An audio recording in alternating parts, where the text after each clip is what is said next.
सूरज ने अपनी hot plasma की भारी मात्रा अर्थ की तरफ फेंकी में जो गोल्ड माइनर्स थे वो रात 1 बजे उठ गए। टेलीग्राफ सिस्टम्स जो इलेक्ट्रिसिटी से चलते थे वो बिना किसी पावर के खुद ब खुद चलने लगे। लोकल अखबार ने 7 सितंबर 1859 को लिखा, हमारे पाठकों ने पिछले हफ्ते 3 रातों तक आसमान को एक खूबसूरत लाल रंग में चमकते देखा। पावर ग्रिड डाउन हो गया तो पूरी दुनिया अंधेरे में चली जाएगी। सिर्फ नॉर्दर्न अमेरिका में ही 2.6 ट्रिलियन का नुकसान हो सकता है। ने तो अभी तक 50 मिलियन के सैटेलाइट्स खो दिए हैं जियोमैग्नेटिक स्टॉर्म्स की वजह से। पेड़ों के ट्री रिंग्स से पता लगाया सूरज का मैग्नेटिक फील्ड फ्लिप करता है। ये सोलर स्टॉर्म साइलेंट होता है, ना कोई आवाज ना कोई धमाका, बस अचानक सब। द रियल क्वेश्चन इज, अगर आज फिर से ऐसा कैरिंगस्टन इवेंट आ गया तो क्या होगा।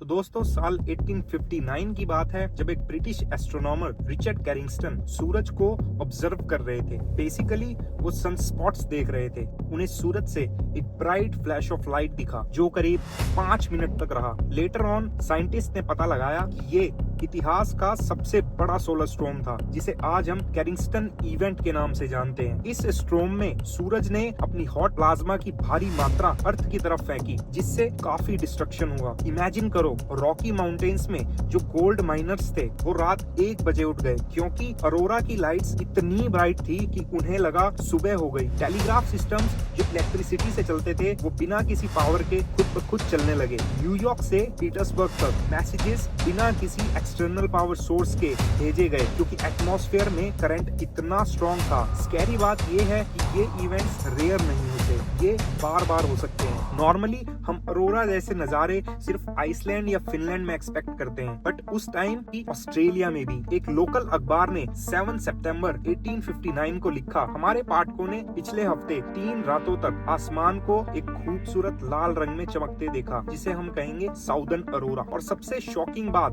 2012 में एक ऐसा ही सुपर स्टॉर्म अर्थ से सिर्फ 12 दिन की दूरी से गुजर गया। अगर वो टकरा जाता तो आज की दुनिया में कितना नुकसान होता हम सोच भी नहीं सकते। Now the real question is, अगर आज फिर से ऐसा कैरिंगस्टन इवेंट आ गया तो क्या होगा। आज की दुनिया में हर चीज इलेक्ट्रिसिटी पर चलती है, लाइक फोन्स, लैपटॉप्स, इंटरनेट और अब तो कार्स भी। अगर पावर ग्रिड डाउन हो गया तो पूरी दुनिया अंधेरे में चली जाएगी और ये ब्लैकआउट सालों तक चलेगा। 2013 में एक स्टडी के हिसाब से सिर्फ नॉर्दर्न अमेरिका में ही 2.6 ट्रिलियन का नुकसान हो सकता है। लाइट बंद, इंटरनेट बंद, हॉस्पिटल्स पावरलेस। कैरिंगस्टन फ्लेयर में जो एनर्जी थी वो करीब 700 बिलियन न्यूक्लियर बॉम्ब्स जितनी थी। और सैटेलाइट्स का क्या, हाई ऑर्बिट्स में जो सैटेलाइट्स घूम रहे हैं वो डायरेक्ट इंपैक्ट में आ सकते हैं। स्टारलिंक ने तो अभी तक 50 मिलियन के सैटेलाइट्स खो दिए हैं जियोमैग्नेटिक स्टॉर्म्स की वजह से। नासा अगर फ्यूचर में मून बेस बनाता है तो ऐसा इवेंट उसी टाइम हो जाए तो वहाँ काम करने वाले एस्ट्रोनॉट्स को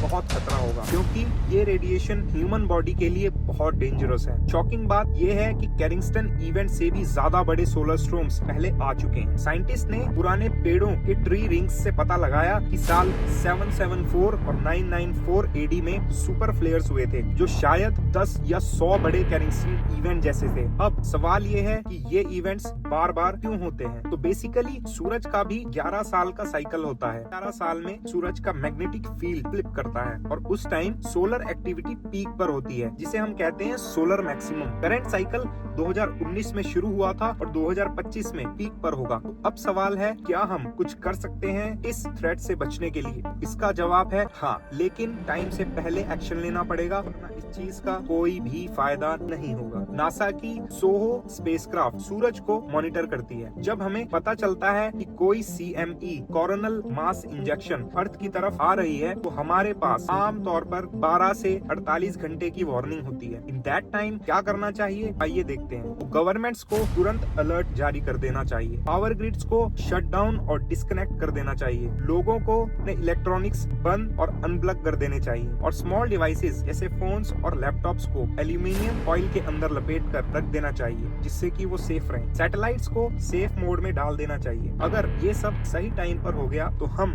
डैमेज को काफी हद तक रोक सकते हैं। लेकिन फिर भी हॉस्पिटल्स, इमरजेंसी सर्विसेज बिना पावर के नहीं चल सकती। लोगों की जान जा सकती है। आपकी कार शायद चले लेकिन उसकी इलेक्ट्रॉनिक स्क्रीन, चार्जर सब खराब हो सकता है। साइंटिस्ट का मानना है कि नेक्स्ट 10 सालों में 12% चांस है कि फिर से ऐसा कैरिंगस्टन लेवल इवेंट हो सकता है। और हम अभी 2025 के सोलर मैक्सिमम की तरफ बढ़ रहे हैं। सोचो, अगर कोई एस्ट्रॉइड अर्थ की तरफ आ रहा हो तो पूरी दुनिया में अलर्ट हो जाता है, लेकिन ये सोलर स्टॉर्म साइलेंट होता है। ना कोई आवाज, ना कोई धमाका, बस अचानक सब बंद। इसलिए ये सवाल नहीं है कि अगर ऐसा होगा, बल्कि ये सवाल है कि कब होगा और जब होगा क्या हम इसके लिए रेडी हैं, क्या हो पाएंगे।